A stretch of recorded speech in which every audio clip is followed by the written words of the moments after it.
Kadıköy'deyiz. Yanlış hatırlamıyorsam Postane Sokağı. Orijinali Yunan usulü grit kabağından çıkan bir ara sıcak bir meze yapmak istemişler. Daha doğrusu kabak, biber, patlıcan. Biberin olayla alakası yok. Biberin burada olduğundan haberi yok. Ali abi bunun fiyatı ne kadar şu anda güncel fiyatı? Habire değişiyor ama. Son güncel fiyat 145 lira. 145 lira. Efsane de burada. Dövizci Barbaros. Bir şey soracağım. Delikanlı gibi cevap verin. Buradan reklam mı aldınız siz? Para mı? Benden hemen para mı aldınız? Kadıköy'e geldiniz. Paranız çıkmadı. Sıkıntı yaşıyorsunuz. Şu adamı arayacaksınız. Aha dur. Yok aramaya gerek yok ya. Peki seni arayınca ne desinler Ali abi? Orayı tanıyoruz deseler yeterli. Santoni'de yediğimiz mi iyi, bu mu iyi? Baktın mı tadına? Valla bakmadık ya. Çok düzenli gözüküyor. Üstündeki pane harcının tamamen yapışmaması, çıtır çıtır olmaması, domates sosunun inanılmaz lezzetsiz olması, fiyat performans olarak çok düşük kalmasından dolayı puanım 6. En iyisi. Biz bu tarifi kanalda gerçeğini yapalım. Bu da Barbaros'un her zamanki efsanesi. Zeytinyağı, balzamik sirke, kekik. Neden? Çünkü bedava.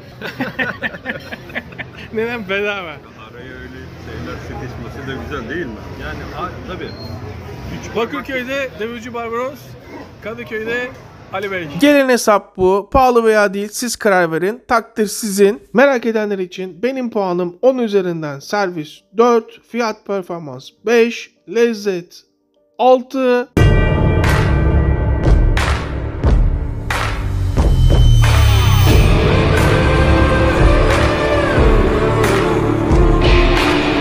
Yine döndük dolaştık. Kürkçü dükkanına geri döndük. Emektar tezgahımıza. Tarife boyut atlatacağız. 2 patlıcan, 3 tane kabak. Paçalı bir şekilde soyuyoruz.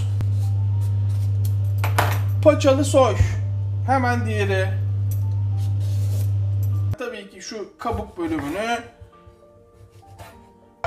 kullanmıyoruz. Daha sonra patlıcanı 3'e bölmeniz.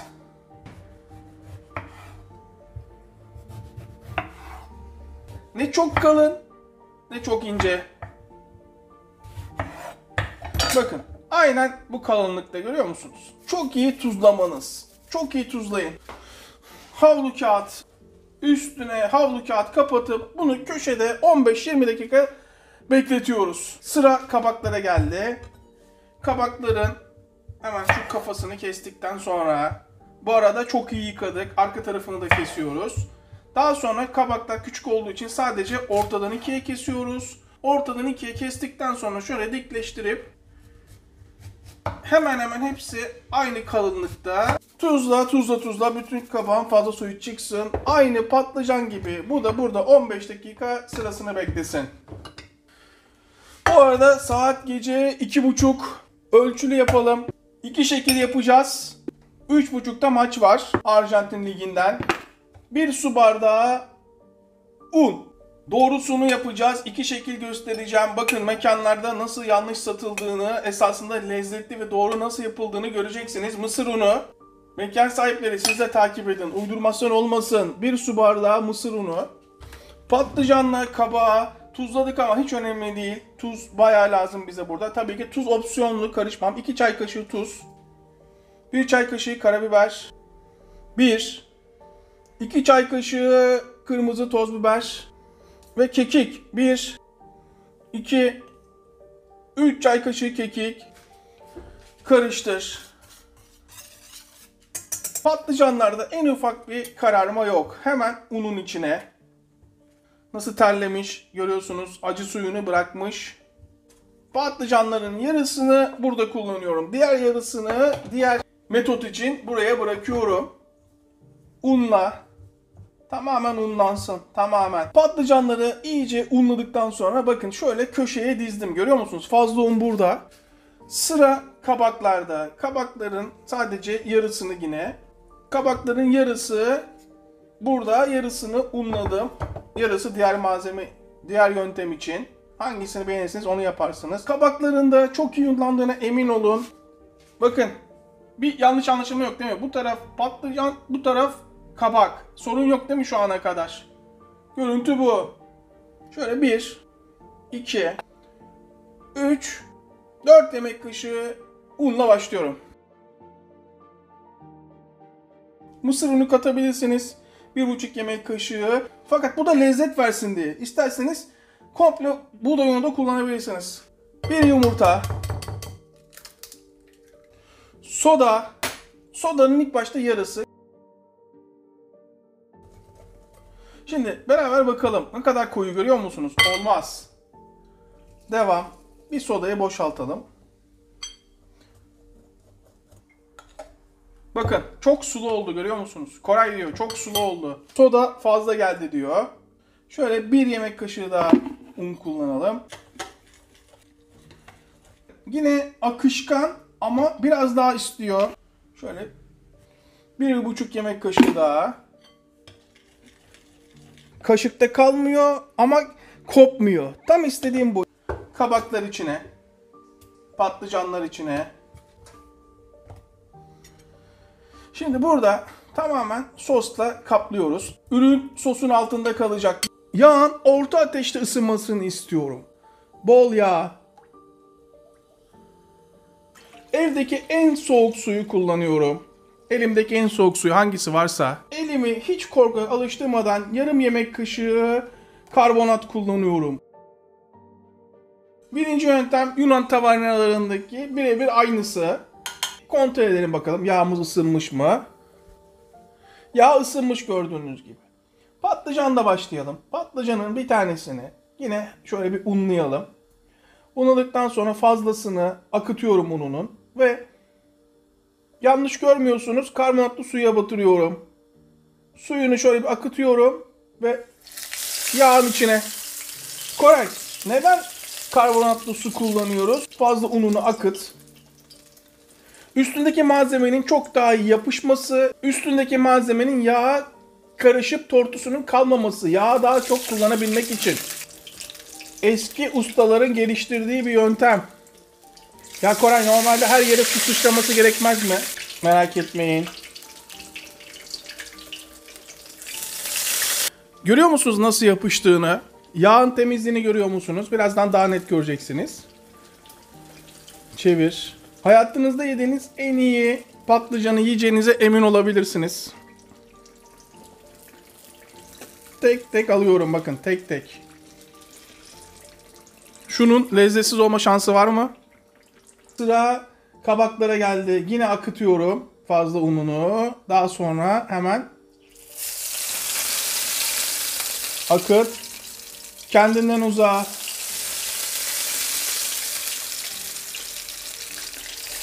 ...6-7 dakika sonra şöyle bir bakalım mı? Görüyor musunuz?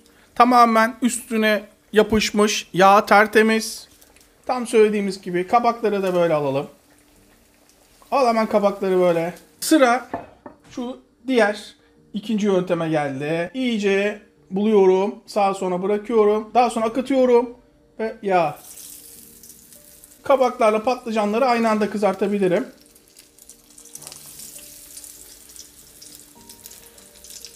Akışkanlığı görüyor musunuz? Fazlasını akıtıyorum ama üstünde kalana bırakıyorum. Tempura soslu olan biraz daha zor kızarır diğerine göre. O yüzden biraz fazla kızartacaksınız. Bir tarafını 7-8 dakika. Arka tarafı da kızarsın. Yine yağlı kağıt. Şöyle bir bakalım kızarmış mı? Şunda bir sanatsal çalışma olmuş resmen. Resim galerisine götürün. Bunu çerçevelettirin. Sanatçı çok özgün çalışmış derler. Yağını akıt. Hemen al. Devam ediyorum. Sıra kabaklara geldi. Biraz hızlanalım. Maç başlayacak çünkü. Kabaklar da pişti. Nasıl?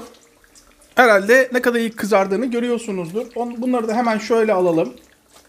Resmen iyi bir kızartma yaptığınız zaman iç huzuru yakalayabilirsiniz. Moraliniz yerine gelir. Çok sıcak ama şu üstündeki tabakayı görebiliyor musunuz? Değil mi? Uf çok sıcak. Köşede sırasını beklesin. Adamların yaptığı sos vardı değil mi? Düşeş.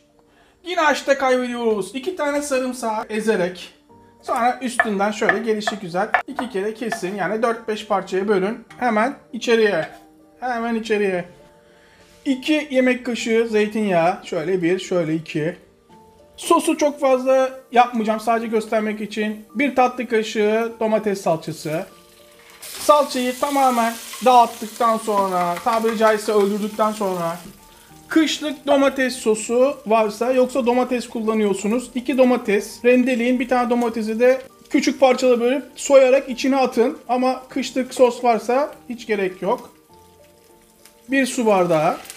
İşte bu. Tuz. Karabiber. 1 çay kaşığı kırmızı toz biber. Tamamen isteğinize bağlı pul biber. Bu size kalmış. Karıştır. 7-8 dakikadır pişiyor, görüyor musunuz? Yavaş yavaş. Sıcak su. Yarım bardak, bir deneyelim bakalım. İyice bir karıştırın. Suyla özleşsin.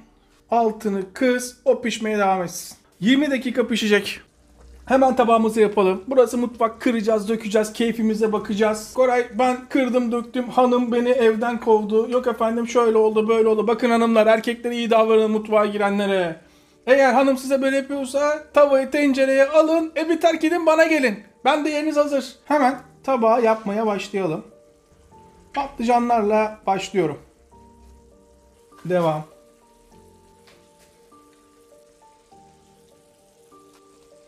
Süzme yoğurt olursa daha iyi olur ama şu anda saat gece 3.30'a yaklaşıyor. Bulmamız imkansız. Ev yoğurdu kullanıyorum o yüzden. Etraf kirlendi diyenler olabilir ama bunun fıtratı bu. Koray kim temizliyor? Eskiden dükkanları olduğu zamandan beri yanımda çalışan bir hanımefendi var. Ablamız daha doğrusu. O hala çalışıyor. Dükkanları yok, evde çalışıyor. Pul biber atalım.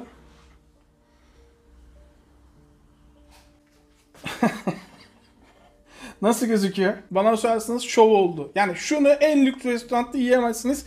Böyle de gelmez. Görüntüsünden ziyade tabağın lezzeti çok önemli. Tabak o kadar büyük ki 2 patlıcan, 3 tane kabaktan inanılmaz bereketli oldu. İlk başta şu Yunan usulüyle başlayalım. Fakat sossuz bir tadına bakın. Daha sonra soslu da bakarız. Şunun lezzetsiz olma şansı var mı? Bildiğin şov. Vay vay vay vay vay. Açın ağzınızı. Bir de şöyle bakın bakalım. Bugüne kadar yediğiniz en iyi patlıcan kızartması olabilir. Hemen kabak. Biraz domates sosu. Daha sonra yoğurt. Açın ağzınızı.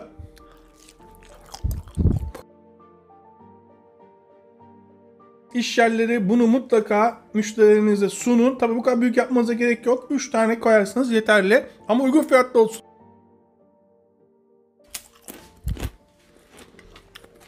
Kabak. Şunu gözümü kestirdim. En başından beri. Beni biri tutsun. Yoksa bunun hepsini yiyebilirim. Bir şeyler yudumlarken isterseniz 5 çayında, isterseniz misafiriniz geldiği zaman nasıl isterseniz. Restoran sahipleri, bu tarifi kaçırmayın. Kaçırmayın bu tarifi. Basit ama basit tarifi yapmak her zaman daha zordur. İzleyip abone olmayan vicdansızlar. Sizi unuttum zannetmeyin. Hiçbir şey unutmayacağım. Hepimize yine sağlık. Tekrardan herkese selamlar.